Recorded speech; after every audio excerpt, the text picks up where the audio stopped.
There's a kind of magic trick Mary Poppins, 1964, pulled on an entire generation. It convinced us the story was about a flying nanny and catchy songs, while the character being dissected most brutally was actually Mr. Banks.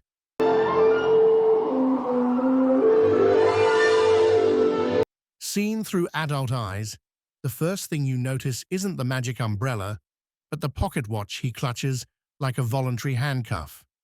You don't hear supercalifragilisticexpialidocious first.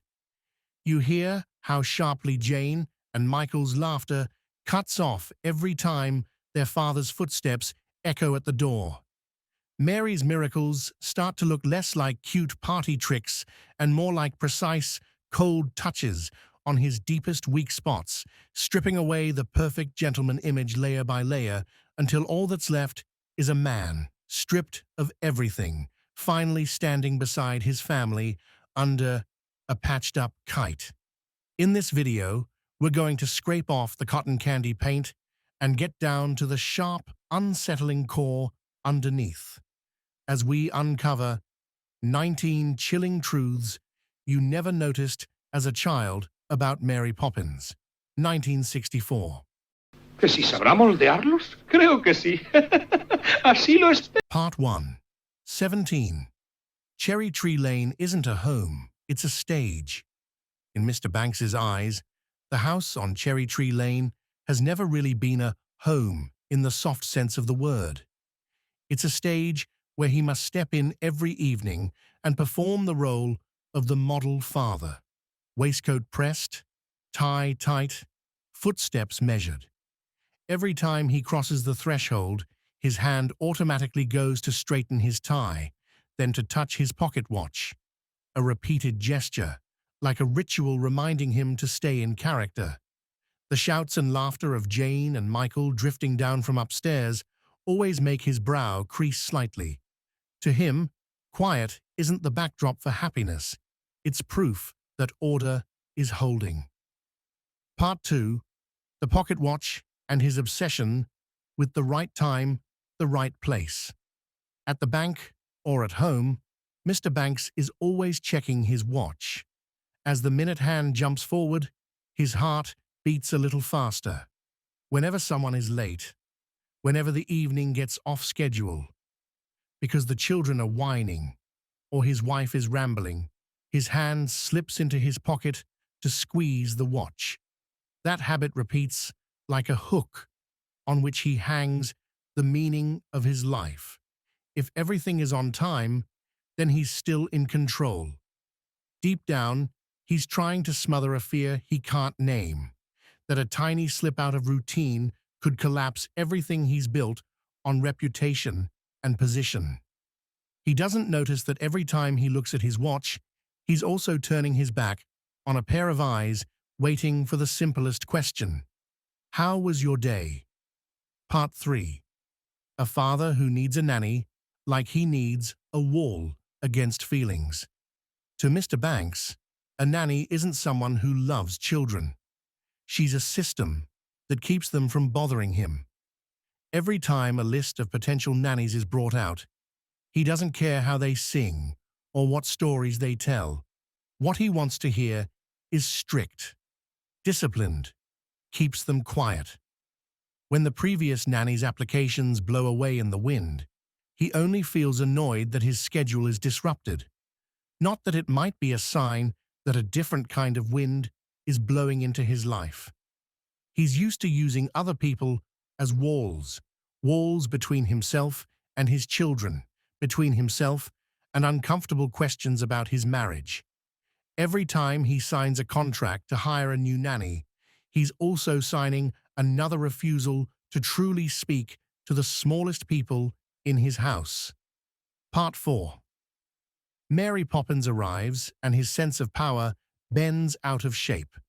When Mary Poppins walks into the sitting room, calm, confident, and completely unimpressed by the head of the household, Mr. Banks feels the air shift half a beat. His hand goes to his tie, then his watch. But this time, his heartbeat won't match the ticking.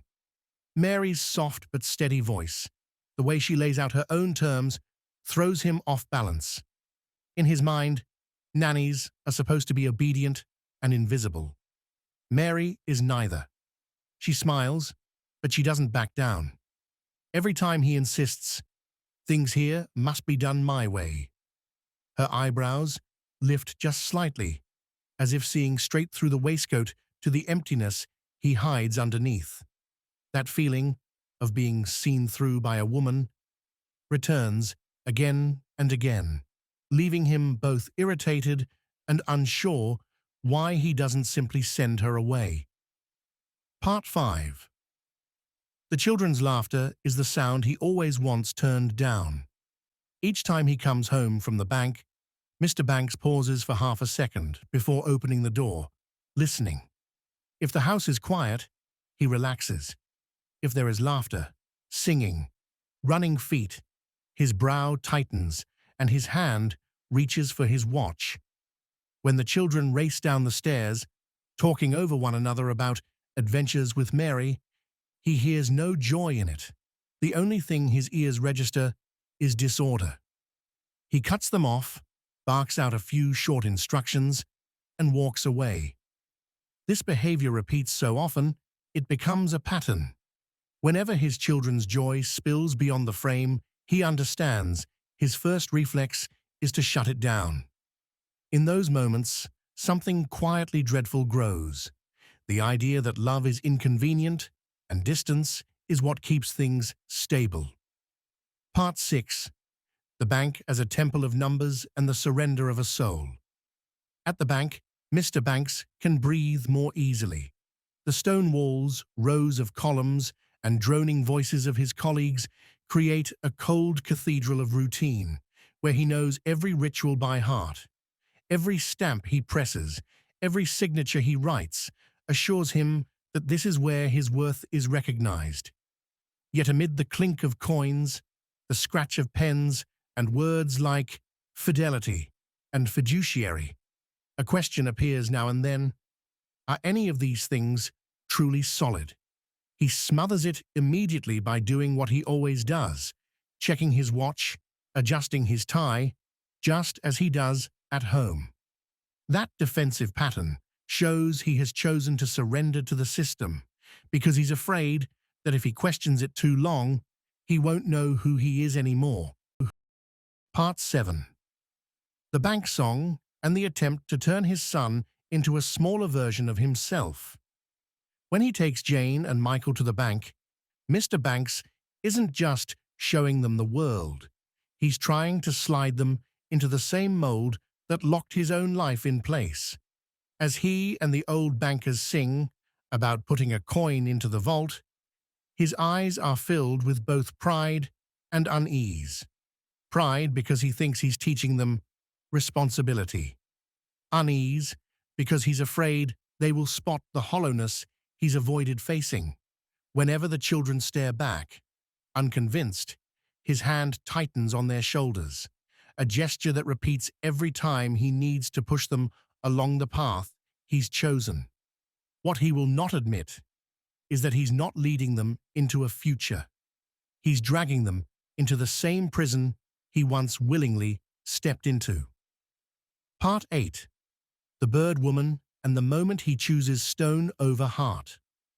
On the church steps, the old bird woman with her bag of crumbs is just another minor detail in Mr. Banks's day.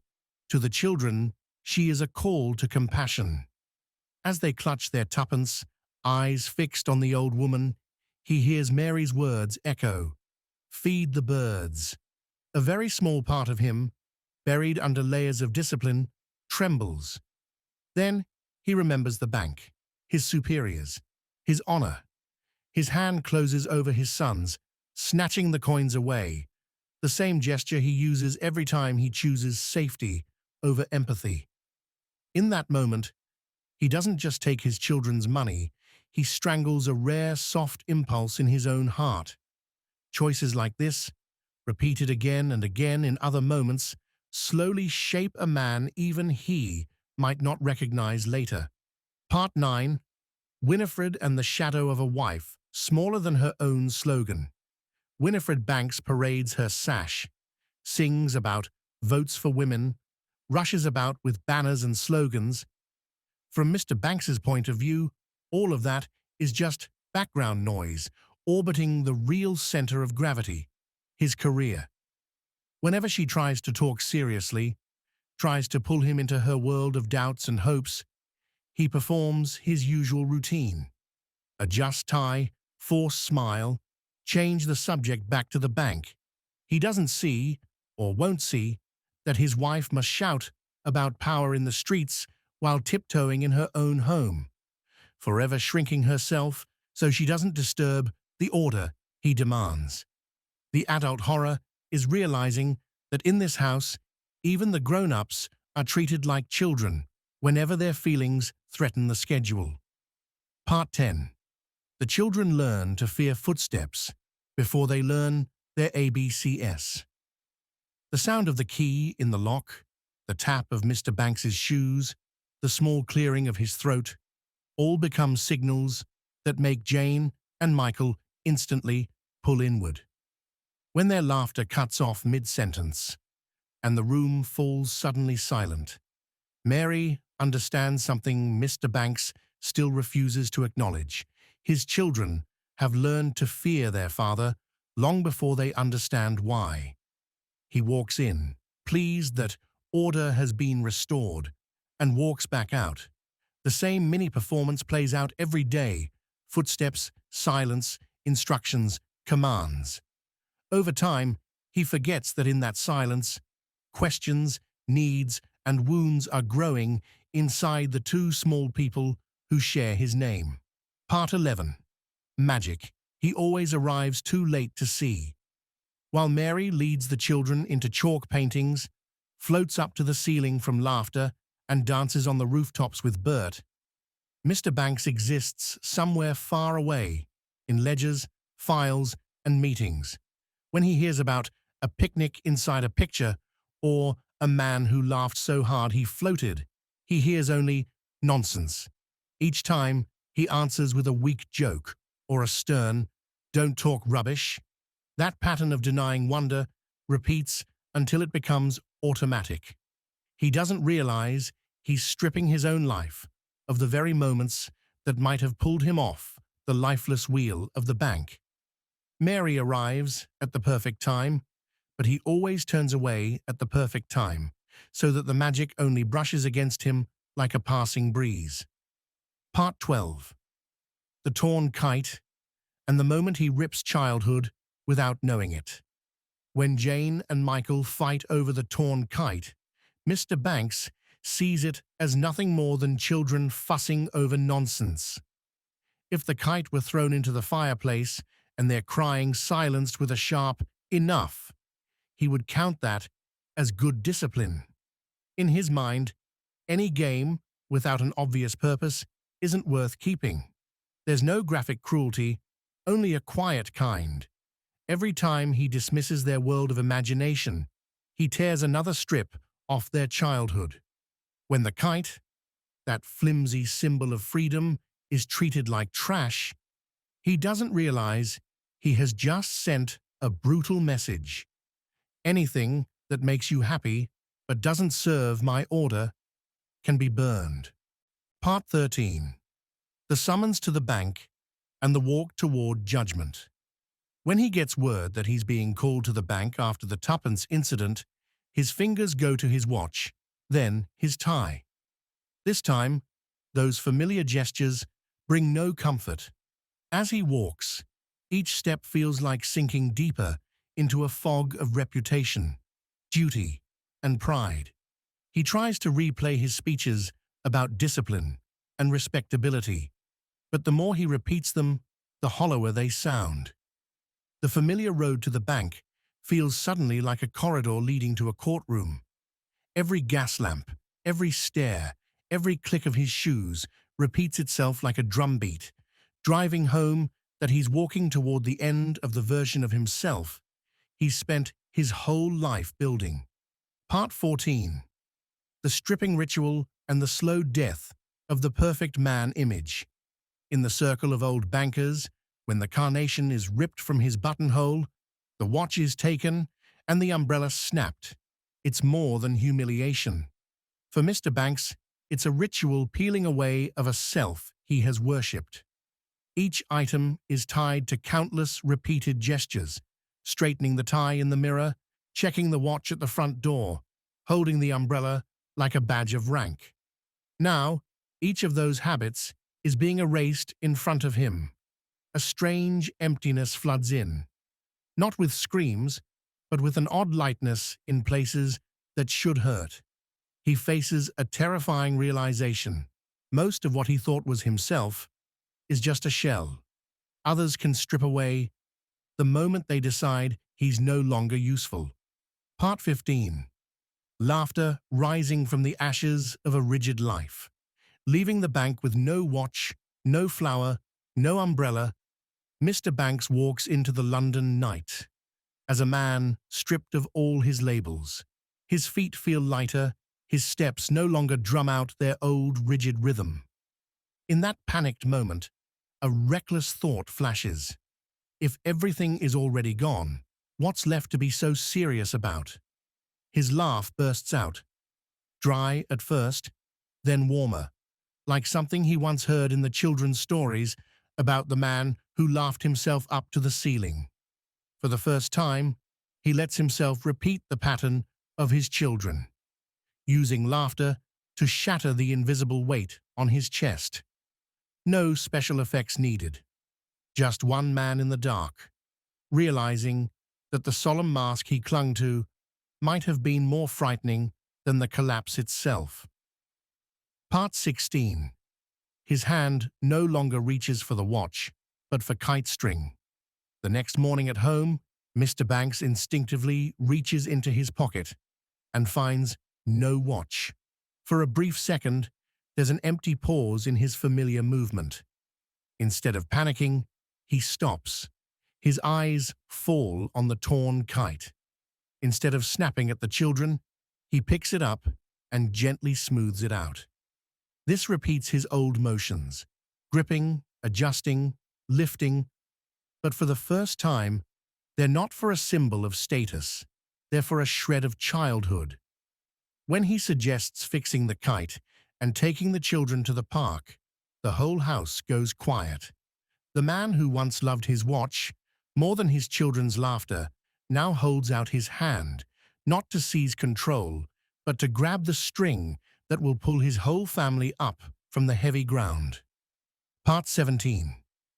The kite in the air, and the moment he steps into the world he once dismissed. In the park, the wind rises, and the kite shoots into the sky. This time, the laughter that follows is not cut short by a familiar ahem. Mr. Banks runs with his children, coat flapping, hair slightly mussed. Small flaws he never would have allowed before. Every lap around the grass, every tug on the string, he's copying his children's pattern, forgetting the time, forgetting the goal, living only in the moment. The gentle horror of it all is realizing how many years he stood outside the game, locking himself in a cage labeled responsibility. Only when he runs beneath that kite does he understand that what he lost wasn't status. It was the chance to be a father instead of just the provider. Part 18. Mary Poppins at the window, and the truth about magic that has a price. When Mary stands at the window, watching the Banks family under the kite-filled sky, she smiles. From Mr. Banks's point of view, she's only a distant figure in the frame, a strange nanny about to leave. He doesn't know that he has been her biggest lesson. A man who had to lose every symbol of himself before he could touch what was real.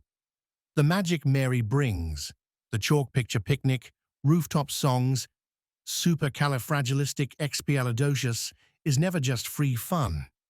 The price is that someone has to confront the emptiness of their own life. Every spell, every game, every time the children come home with brighter eyes has pushed him closer to a cliff edge of choice.